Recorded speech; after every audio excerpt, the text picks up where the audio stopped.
오늘 성경은 여호수아 7장 1절부터 5절까지 보시겠습니다.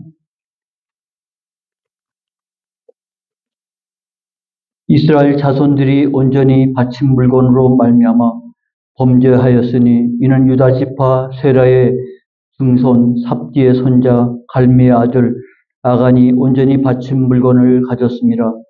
여호와께서 이스라엘 자손들에게 진노하시니라. 여호수아가 여리고에서 사람을 베델 동쪽 베다웬 곁에 있는 아이로 보내며 그들에게 말하여 이르되 올라가서 그 땅을 정탐하라 하매 그 사람들이 올라가서 아이를 정탐하고 여호수아에게로 돌아와 그에게 이르되 백성을 다 올라가게 하지 말고 2~3천 명만 올라가서 아이를 치게 하소서. 그들은 소수이니 모든 백성을 그리로 보내어 수고롭게 하지 마옵소서 하므로 백성 중 3천 명쯤 그리로 올라갔다가 아이 사람 앞에서 도망하니 아이 사람들이 그들을 36명쯤 쳐 죽이고 성문 앞에서부터 스바림까지 쫓아가 내려가는 비탈에서 쳤으므로 백성의 마음이 녹아 물같이 된지라. 아멘.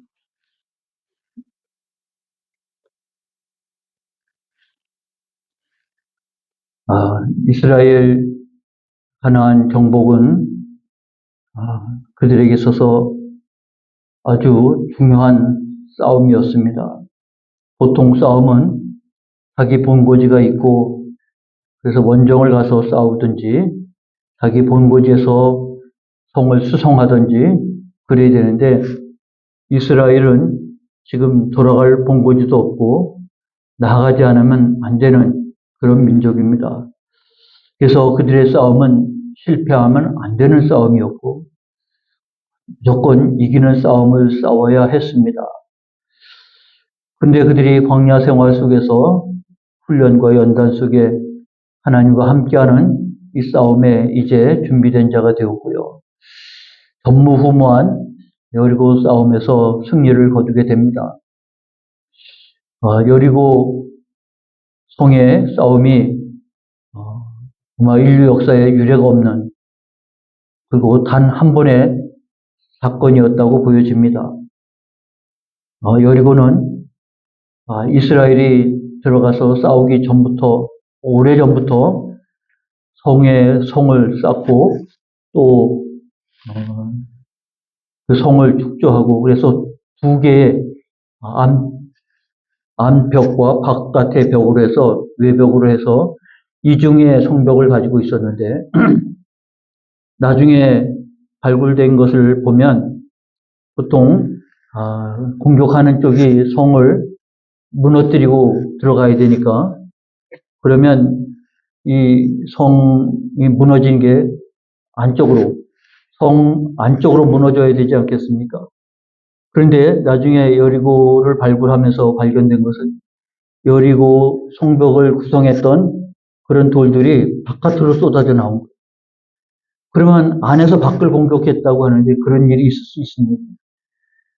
안에서 바깥에서 공격을 하니까 성은 안쪽으로 무너지게 되어 있는데 이 성들은 바깥쪽으로 무너져 내려 있었고 그래서 이스라엘 백성들이 둘러싸고 있는 지역에서 바로 앞에 성으로 올라가서 그 성을 점령을 했습니다. 그러니까 있을 수 없는 싸움이었고 승리하는 싸움이었습니다.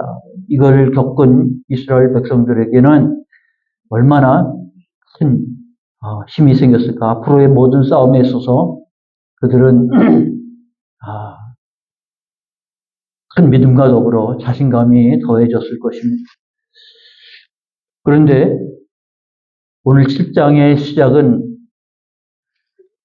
이렇게 시작합니다. 이스라엘 자손들이 온전히 바친 물건에 대하여 범죄하였으니 여리고의 싸움이 특별했다고 하면 싸움의 방법도 특별했고 그리고 그 싸움의 결과도 특별했습니다. 보통의 싸움은 싸워서 그들이 승리하면 다 전리품으로 챙깁니다. 사람은 노예로 그리고 모든 물건은 그들이 전리품으로 챙기게 되어 있습니다. 그래서 중근동에 싸움이 많았던 이유 중에 하나가 그겁니다. 특별히 곡식을 약탈하는 일들은 여유 있는 싸움을 싸운 게 아니라 그거를 빼앗지 않으면 자기들이 죽을 것 같으니까 생명을 위해서 곡식을 약탈하는 전쟁을 벌였던 것이고요. 또 방어하는 쪽은 그걸 뺏기면 또 살아가기가 어렵지 않습니까? 또 목숨 걸고 방어를 해야 되는 그런 싸움이었는데, 그래서 그 싸움에서는 반드시 붉은 율이 빼앗은 것은 승리한 자가 다 독식을 하게 되어 있습니다. 그러나 여리고 싸움에서 하나님은 특별히 이 모든 것들은 다 하나님께 바친 것이 되었으니까 손대지 말아라. 그래서 생명 있는 것은 다 죽여야 되고, 그리고 태울 수 있는 것은 다 태워 버려야 되고, 그리고 태워지지 않는 것은 불로 연단해야 될 것이고. 그래서 이스라엘 백성들이 하나님의 은혜 가운데 여리고를 점령을 했고, 그리고 그 가운데서 하나님과 맺은 언약에 따라서 하나님 앞에 온전히 바친 물건에 대해서 다 바쳤어요. 그런데 7장 1절에 나와 있는 말씀은 이스라엘 백성들이 그로 인해서 범죄하였다 했고, 하나님은 유다 지파 세라의 증손 삽디의 손자 갈미의 아들 아간이 온전히 바친 물건을 개인적으로 숨겼다고 하는 사실을 하나님은 아신 거죠. 그러나 2절에 보면 이스라엘은 몰랐던 거고 다 순종했다고 생각했는데 하나님 말씀대로 다 이루었고, 그래서 놀라운 승리를 거뒀다고 생각했는데, 그런데 1절은 하나님은 아셨고 2절에 이스라엘은 모르고 있었고, 이스라엘 중에서 아간만 자기가 한 짓을 자기가 알았겠죠. 아간만 자기가 범죄를 했으니까 아무도 모를 거야 하고 했는데, 이미 1절에 하나님은 아셨고요. 이스라엘 자손에게 진노했다고 했는데, 어떻게 진노했는지가 나오지 않았지만 그 다음에 이어진 것이 바로 아이성 싸움입니다. 아이성은 정탐꾼을 보내보니까 그들이 말하기도 다 올라갈 필요도 없습니다. 3,000명만 올라가도 충분할 것 같습니다. 그러면 아이성에 살고 있는 사람들의 숫자가 얼마가 될까요? 작은 성이라고 말할 수 있겠습니다. 여리고를 대할 때 그들은 난공불락 앞에 망연자실했겠지만 아이성 앞에서 그들은 저거는 한 3,000명만 올라가도 되겠다 싶은 생각을 가졌고 와서 그렇게 보고를 했고, 여호수아는 그 보고대로 그렇게 했어요. 그런데 오늘 읽은 5절에 보니까 그들이 아이성 싸움에서 피하고 밀려서 도망 내려왔는데 쫓아 내려온 자들로 인해서 36명이 죽임을 당한 겁니다. 말도 안 되는 여리고의 승리라고 하면 아이성은 말도 안 되는 패배를 겪은 거죠. 그래서 여호수아가 옷을 찢고 하나님 앞에서 이게 도대체 무슨 일입니까? 이게 어떻게 된 일입니까? 그렇게 하나님 앞에 있을 때 하나님께서 바로 아간만 혼자 숨기고 있었던 사실을 하나님께서 말씀하고 있습니다. 12절에 보니까 그 온전히 바친 물건을 너희 중에서 멸하지 아니하면 내가 다시는 너희와 함께하지 아니하리라. 그랬으니 이 온전히 바친 물건을 누군가가 훔쳤고 그로 인해서 하나님께서는 내가 다시는 너희와 함께하지 않겠다. 그래서 아이성 싸움은, 여리고 싸움은 하나님이 함께해서 이겼다고 하면 아이성 싸움은 하나님이 함께하지 않아서 졌다는 말이죠. 그 정탐꾼의 보고대로 3,000명만 갔어도 이길 수 있는 싸움인데 하나님이 함께하지 않으니까 생각지 못한 패배를 겪었다고 말하고 있는 것입니다. 그래서 여호수아가 죄를 뒤집어쓰고 하나님 앞에 나왔을 때 하나님은 무슨 일인지 밝혀주고 있는 것이죠. 아간 한 사람의 범죄인데 이스라엘의 패배가 되어졌다고 하는 사실이 우리로 하여금 좀 의아한 생각을 갖게 합니다. 그렇다고 하면 하나님은 아간을 심판하시면 되는데 왜 이스라엘을 심판하셨을까? 라는 사실이죠.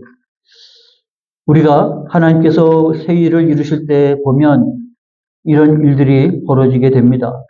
가까운 예로 사도행전에 보면 초대교회가 오순절로 인해서 하루에 5,000명씩 3,000명씩 회개하고 돌아오는 놀라운 역사가 일어났고 그들 중에서 많은 구제가 필요하니까 있는 사람들이 특히 바나바와 같은 사람들이 자기 밭을 팔아서 사도들의 발 앞에 두고 사도들은 그로 인해서 많은 사람들을 구제하는 일들을 벌이게 되었는데 아나니아와 삽비라가 사도행전 5장에 그런 사건이 나오죠.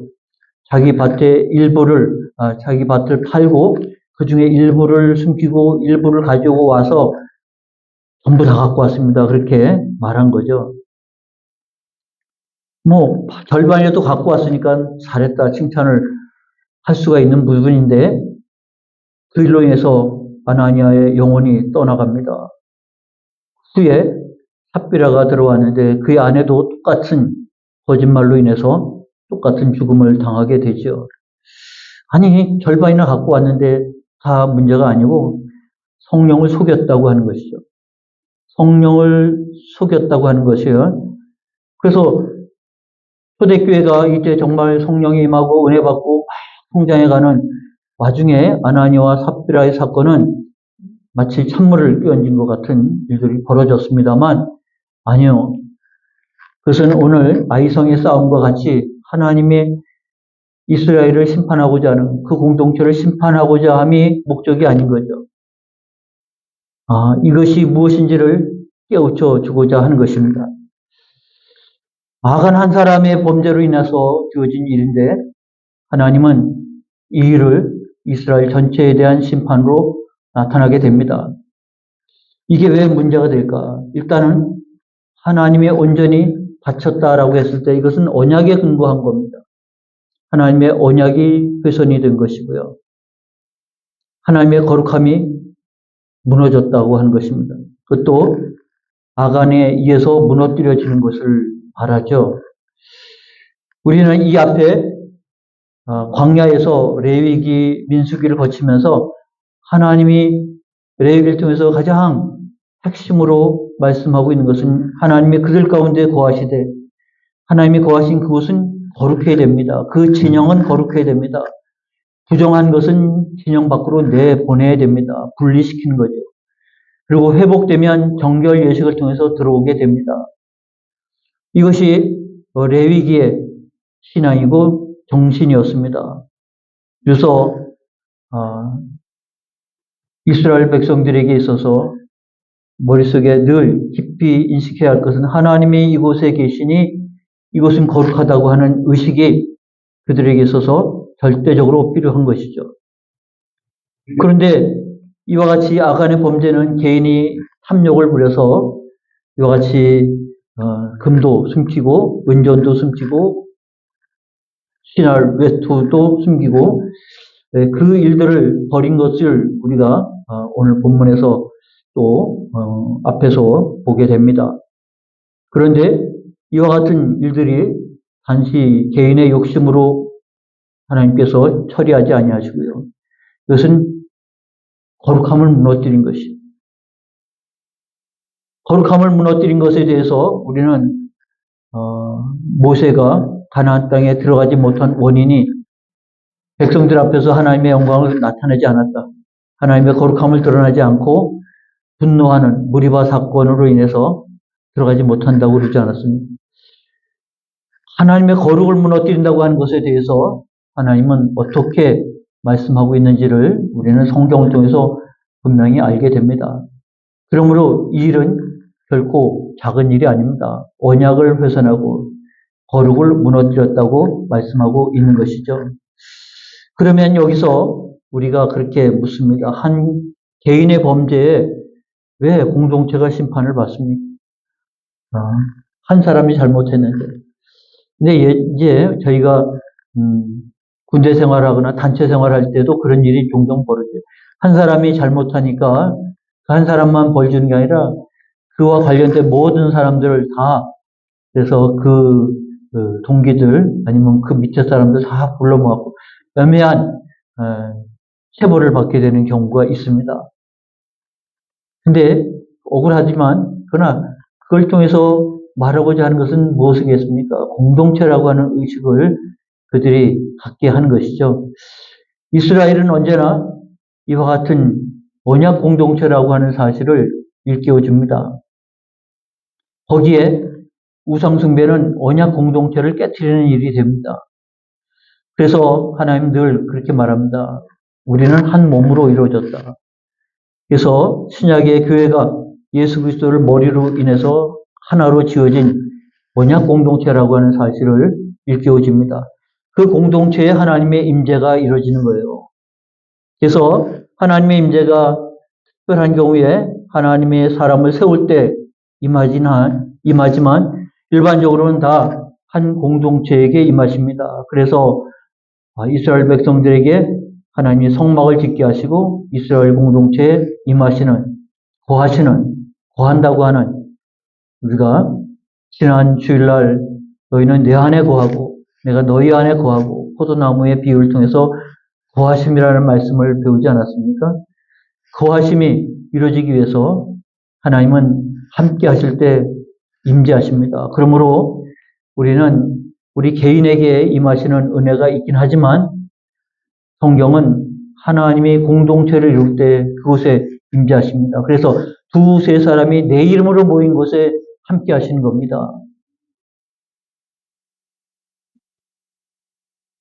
그래서 이스라엘은 언약 공동체입니다. 예수 그리스도가 머리로 지어져가는 하나의 성전이 되는 것이죠. 그리고 그것에 하나님의 임재가 이루어지는 것입니다. 그래서 이스라엘이 언제나 신앙생활 할 때 공동체를 우선하지 않으면 공동체에서 그들은 내보내야 되죠. 그래서 진영 안에 있다가 특별한 병이 생기고 그것이 전염병이 되어지면 그들 진영 밖으로 내보냅니다. 공동체를 보호하는 것이죠. 그리고 그것에서 정결해지도록, 그리고 정결해지면 다시 공동체로 들어오도록, 이게 레위기고 신명기의 말씀인 것이죠.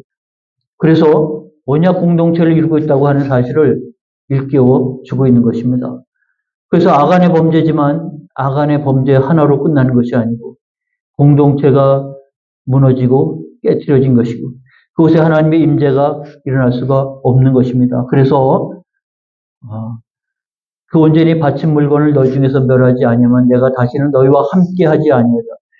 하나님의 임재, 공동체 속의 임재가 이로 인해서 깨진 것이기 때문에 이를 해결하지 않으면 내가 다시는 너희와 함께하지 아니하리라. 그랬으니 이 문제는 작은 한 개인의 이탈이 아닌 것이죠.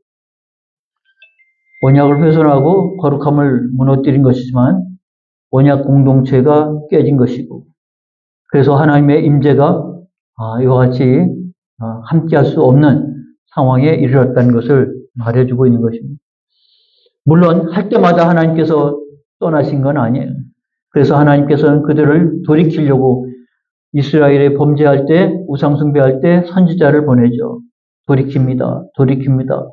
그러나 돌이키지 않을 때 궁극적으로 마지막에 가서 하나님은 성전을 떠나는 게 에스겔서에 나오지 않습니까?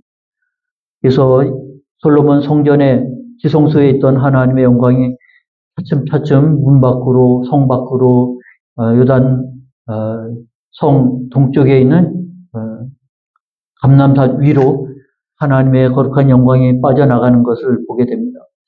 그런데 다시 이스라엘 회복은 그 영광이 다시 동쪽으로부터 들어오게 되는 거죠. 이와 같은 역사를 보게 되면 언약 공동체 하나님의 임재라고 하는 것은 범죄할 때 하나님이 함께하지 아니한 것이고 그 일을 해결할 때 이와 같은 일들이 벌어지게 됩니다.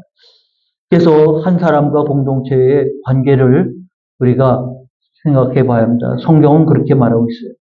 그래서 이것을 우리가 표현하면 대표성과 연대성입니다. 아담 한 사람으로 인해서 죄가 들어오고 예수 그리스도 한 사람으로 말미암아 죄가 속함을 받고, 이게 로마서의 핵심 메시지입니다. 그래서 아담으로 말미암아 우리가 죄가 왔으면 우리는 스스로 그 죄를 극복할 수가 없죠. 죄를 속하기 위해서 제물이 되어야 되고, 제물은 죄가 없어야 되고, 오직 예수 그리스도가 아니면 이와 같은 속죄를 드릴 수 있는 자가 없는데, 그래서 아담으로 인한 죄가 예수 그리스도로 말미암아 속죄가 이루어진 것입니다. 그렇다고 하면 예수 그리스도로 말미암아 내 죄가 사하졌다는 것이 나는 한 게 없는데 어떻게 내가 사해졌습니까? 이 공동체 속에서 대표성과 연대성을 갖는 거예요. 그래서 예수님이 죄 없이 오셔야 되기 때문에 동정녀를 통해서 올 수밖에 없었고요. 그리고 예수님께서 죄 없으신 예수님께서 이와 같이 십자가에 달렸을 때 대표성과 연대성을 갖기 위해서 사람의 몸을 입고 오신 것입니다. 이로 말미암아 우리가 죄 사함을 받았다고 하는 것은 이 은혜로 말미암은 것이라는 사실을 알게 되는 것이죠. 그것이 오늘 여호수아 7장을 통해서 아간의 사건을 통해서 우리를 하여금 깨닫게 합니다. 그래서 한 사람의 믿음이 공동체를 살리고 한 사람의 죄가 공동체를 흔들게 되는 것이죠. 그래서 아나니아와 삽비라가 왜 죽음을 당했느냐? 그 하나로 인해서 공동체가 흔들릴 수 있는 거죠. 하나님이 그래서 이제 성령이 임하고 교회가 세워졌는데, 그 재산, 밭에 얼마를 팔아서 얼마를 갖고 왔으니까 그것만으로도 칭찬을 받아야 되는 건 마땅하지만, 그러나 그것이 많고 적고가 문제가 아니라 성령을 속인 거예요.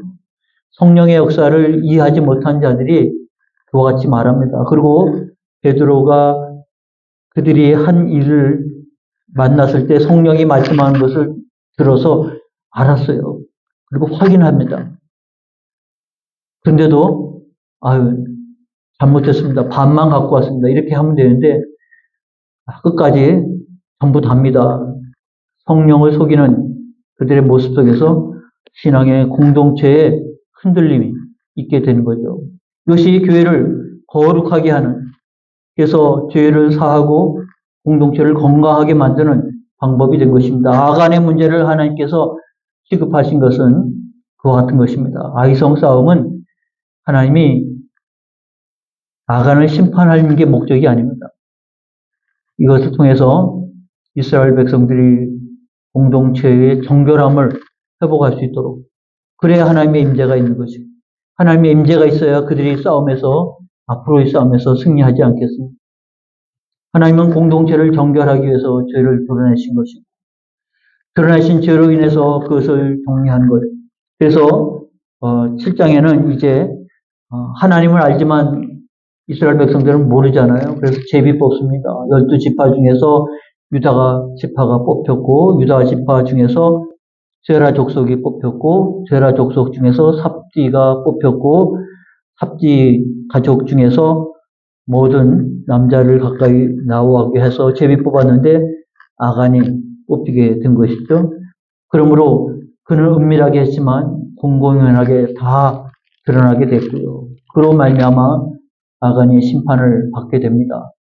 그래서 아간에 대한 심판이 목적이 아니었고, 그를 통해서 공동체는 무슨 의미를 갖겠습니까? 하나님과 언약을 맺었고, 하나님이 우리와 함께 하시는 은혜는 죄가 있음으로 인해서, 불순종이 있음으로 말미암아 공동체가 무너진 것이고, 하나님의 거룩성이 잃어버린 것이고, 하나님과 동행함이, 하나님의 임하심이 성취되어진 것이라는 것을 분명히 말씀해 주고 있는 것입니다.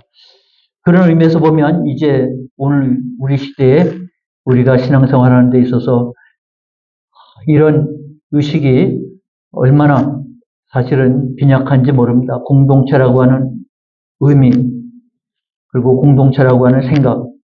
왜냐하면 세상에 교회는 엄청 많잖아요. 그러나 하나님은 우리에게 교회를 말하면서 예수 그리스도를 머리로 지어져 가는 것이라, 공동체를 이루어가는 것이라는 말씀을 분명히 하십니다. 그러므로 공동체가 정결하고 공동체 속에 하나님의 임재가 되어졌을 때 그 안에 있는 우리 각각의 개인이 하나님의 은혜 안에서 복을 받는 것입니다. 그러므로 공동체가 없는 개인의 신앙생활이라고 하는 것은 성립될 수가 없습니다. 성경을 모르고 착각하고 오해할 때 그런 일들이 벌어진 거죠. 신앙은 반드시 공동체 안에 있어야 되고요. 공동체를 세워가야 되는 것입니다. 그게 하나님께서 우리에게 은혜를 주시고 은사를 주신 목적이고, 그래서 공동체를 세워감으로 공동체가 건강해질 때 개인의 신앙도 건강해지고, 공동체가 복을 받을 때 개인의 삶도 복을 받는 역사가 나타나는 겁니다. 그래, 공동체가 이와 같이 거룩성을 훼손할 때 하나님은 그 일 자체의 문제가 아닌 것이죠. 공동체를 위해서 그를 진영 밖으로 내보내는 것입니다. 그리고 그곳에서 정결해져서 그는 다시 공동체로 들어오는 것이지 영원히 쫓아내는 것은 아닌 것입니다. 그런 의미에서 우리는 우리 교회를 어떻게 생각하는가라는 것이죠. 현대는 교회 의식, 공동체 의식이 많이 무너져 내리고 있습니다. 그래서 많은 경우에 세상에 교회는 많은데 어디를 간들라고 생각을 할 수 있습니다. 그는 예전에 이스라엘 백성들은 신앙의 공동체가 나라와 민족이고 나라와 민족이 신앙의 공동체였기 때문에 그들은 다른 데로 갈래야 갈 수가 없는 사람들이죠. 공동체를 세워가는 일을 해야만 했습니다. 지금은 의미가 좀 달라지긴 했지만 그럼에도 불구하고 하나님은 주의 이름으로 모인 곳에 함께 하신 하나님, 공동체를 통해서 하나님의 일들을 이뤄 나가신 겁니다. 하나의 교회를 세우기를 원하신 것은 아니었죠. 세워진 공동체가 각각의 의미와 그리고 역할과 사명을 감당해 가게 되어 있습니다. 이와 같은 공동체를 통해서 하나님의 영광을 드러내신다고 하면 공동체를 세워가는 일이 우리에게 있어서 얼마나 중요한 일인가, 공동체를 무너뜨리는 일이 또한 우리에게 얼마나 심각한 문제인가를 알아야 되는 것이죠. 그래서 아간의 문제를 그리고 아나니아와 삽비라의 문제를 하나님께서 어떻게 다루시는가, 그것은 공동체를 세우기 위한 것이고 그리고 하나님의 언약을 회복시키는 것이고, 그래서 이 한 번의 사건으로 언약이 다 깨지고 그리고 없어지는 것은 아니고요. 하나님은 회복을 시키십니다. 정결하게 하십니다. 그리고 다시 거룩함을 유지하게 하십니다. 그러므로 아이성 싸움 이후에 이스라엘은 이런 아이성과 같은 실패를 겪지는 않습니다.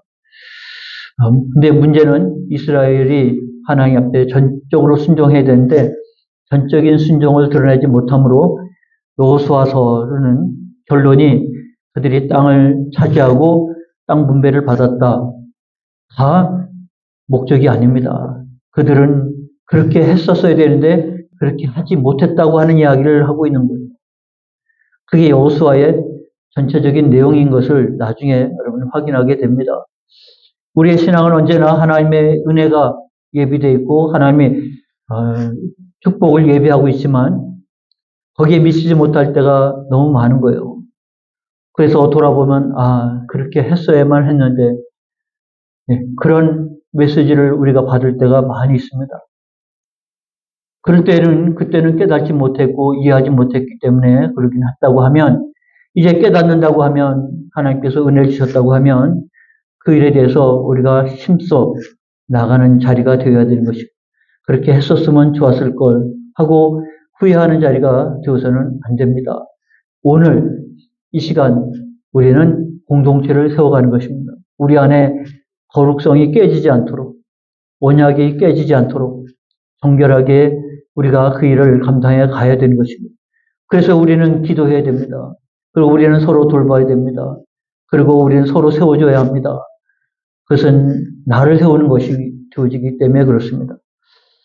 한 사람 아간의 범죄로 인해서 이스라엘의 실패는 앞으로의 그들의 삶이 어떠해야 되는가를 분명히 말씀해 주고 있는 것입니다. 오늘을 신앙생활하는 우리도 교회를 지금 여러분이 어떻게 생각하고 있는지, 이것은 하나님이 우리에게 주신 내가 속해 있는 공동체라, 이 공동체가 정결하기 위해서 하나님이 임재하시고 하나님이 영광 받기 위해서 우리가 어떻게 해야 되는지, 그런 의식이 우리에게 절대적으로 필요한 시대입니다. 그리고 하나님은 그렇게 역사하시는 거죠.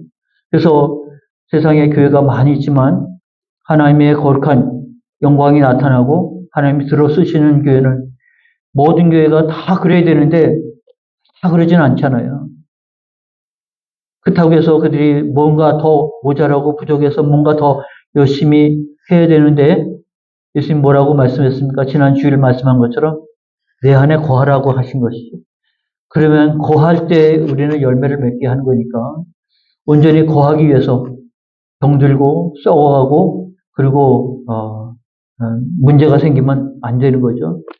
그래서 우리가 하나님 앞에서 이와 같이 영광을 드리고 열매를 맺게 하기 위한 거룩한 공동체를 세워가야 되는 것.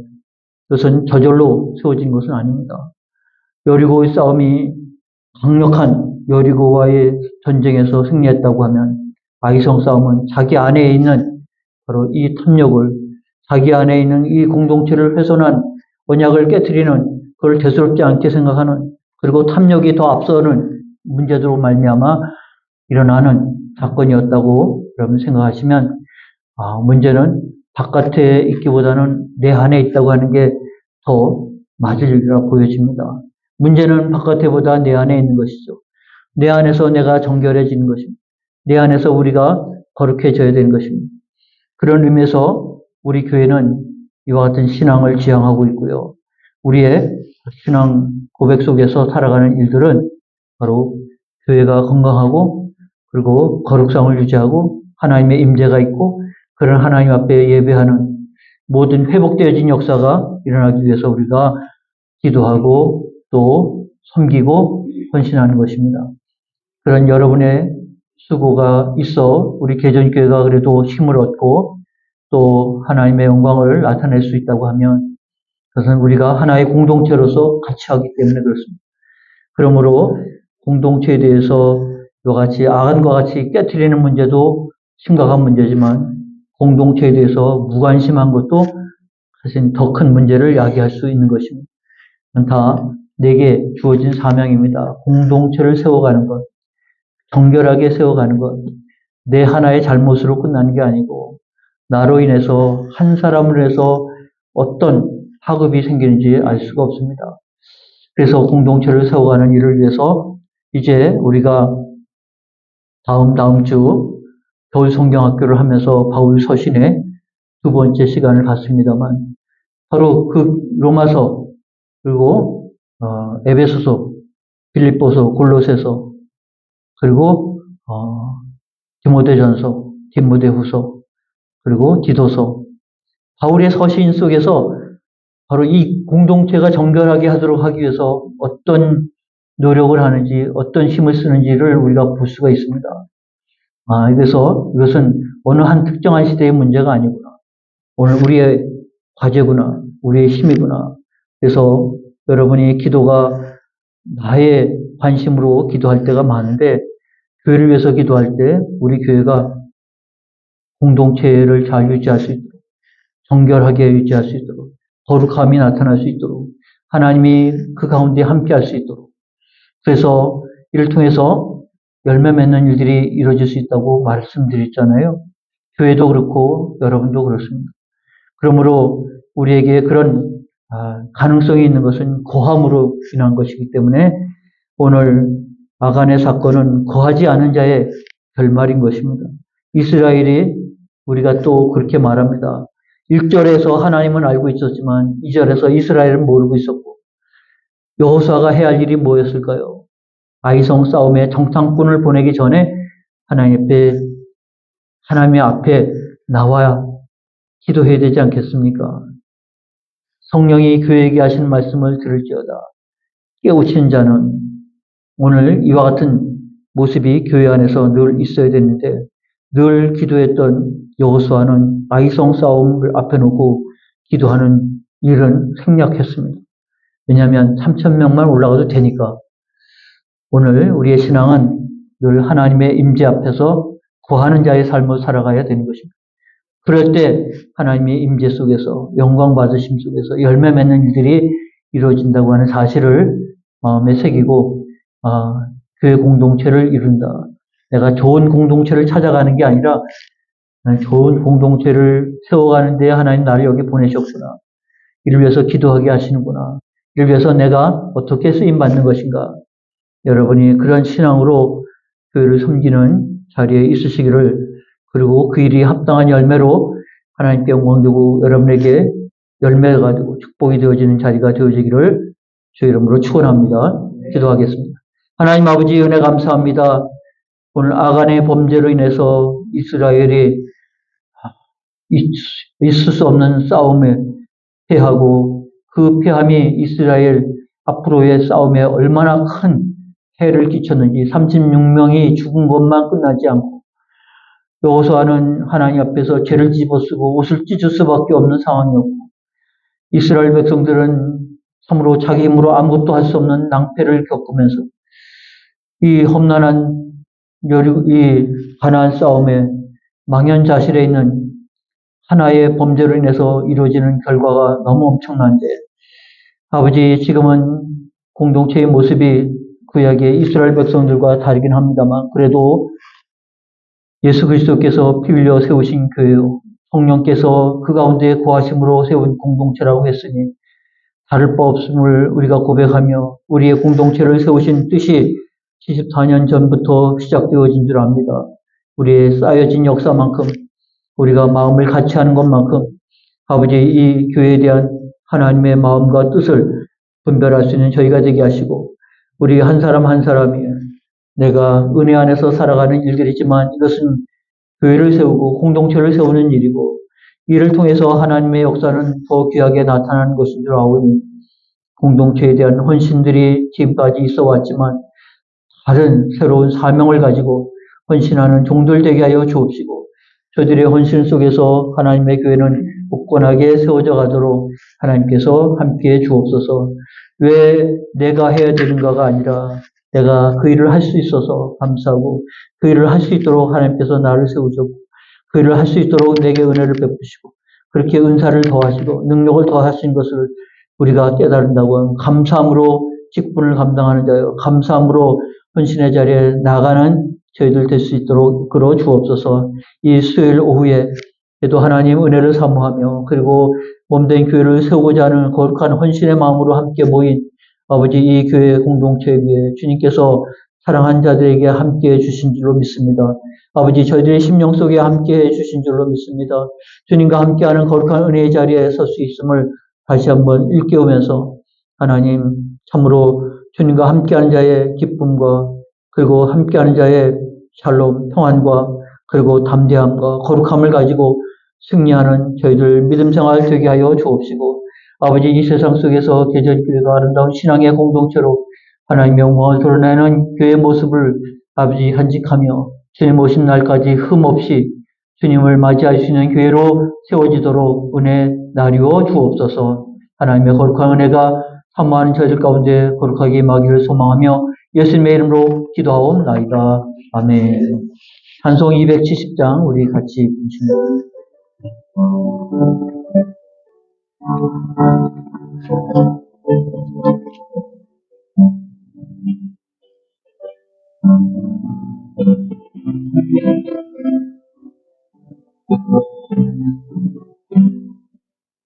변치 않는 주님의 사랑과 거룩한 보혈의 공로를 우리가 찬양을 합시다. 주님을 만나볼 때까지 예수는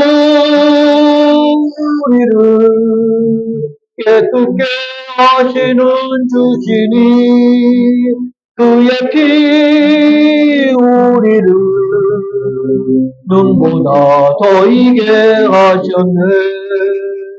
우리를 깨끗게 한 피는 무궁한 생명의 물이세. 생명의 구원을 받은 자 하나님 찬양을 합시다. 예수는 우리를 깨끗게 하시는 주시니 그의 피 우리를 눈보다 더 이게 하셨네. 주님의 거룩한 보혈을 날마다 입으로 간증해 담대히 싸우며 나가세. 전국에 들어갈 때까지 예수는 우리를 깨끗게 하시는 주시니 그의 피 우리를 눈보다 더 이게 하셨네. 십자가 단단히 붙잡고 날마다 이기며 나가세. 머리에 면류관 쓰고서 주 앞에 찬양할 때까지 예수는 우리를 깨끗게 하시는 주시니 그의 피 우리를 눈보다 더 이게 하셨네. 아멘. 이 시간에 우리 함께 중보기도 합니다. 우리 개전교회가 감당하는 선교의 사명을 잘 감당할 수 있도록 위해서 기도하시겠습니다. 그래서 하나님의 일을 이루기 위해서 하나님께서 우리에게 주신 은혜를 따라서 우리가 해외 선교, 그리고 국내 기관, 군대 선교, 북한 선교까지 이와 같은 일들을 잘 감당할 수 있는 교회가 될 수 있도록 위해서 함께 기도하시고, 이로 말미암아 우리의 기도와 후원을 받는 선교지 그리고 교회들이 위로를 받고 힘을 얻고 하나님의 역사를 이룰 수 있는 교회가 기관이 되도록 위해서 통성으로 기도하겠습니다. 하나님 아버지 은혜 감사합니다. 개전교회를 통해서 하나님의 일하심을 압니다. 아버지 하나님, 우리가 주의 말씀을 쫓아서 해외 선교, 국내 그리고 기관 그리고 하나님 군대, 북한까지 하나님 여의 선교지를 우리가 품고 기도하는 것은 하나님 우리의 기도의 영역이 주 안에서 인도하심 속에서 넓어지고 세워져 가는 것인 줄 아오니 아버지 하나님의 은혜가 아버지 하나님 우리에게 이와 같은 것을 감당할 수 있는 은혜를 허락해 줄 줄로 믿습니다. 능력을 허락해 줄 줄로 믿습니다.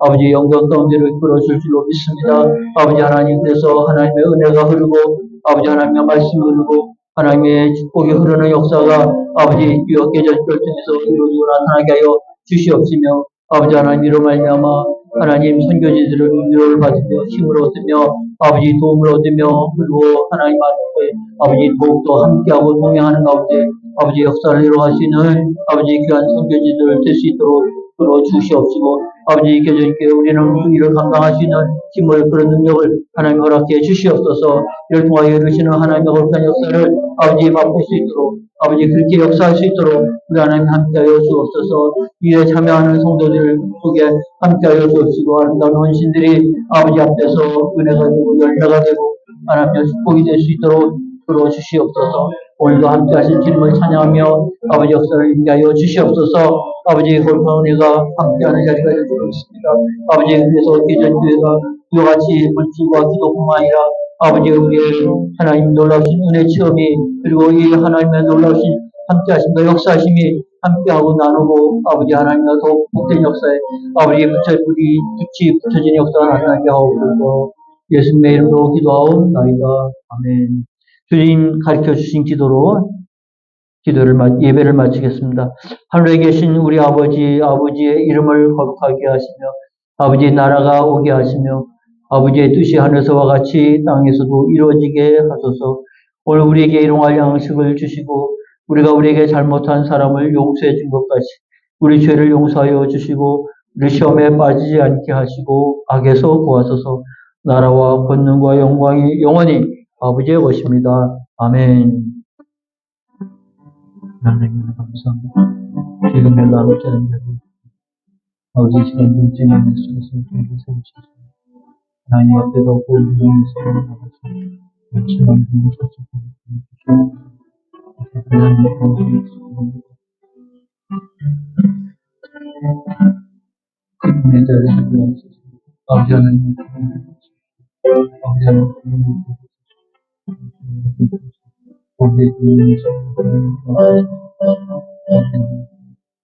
아버지 하나님 하시니 아버지 하나님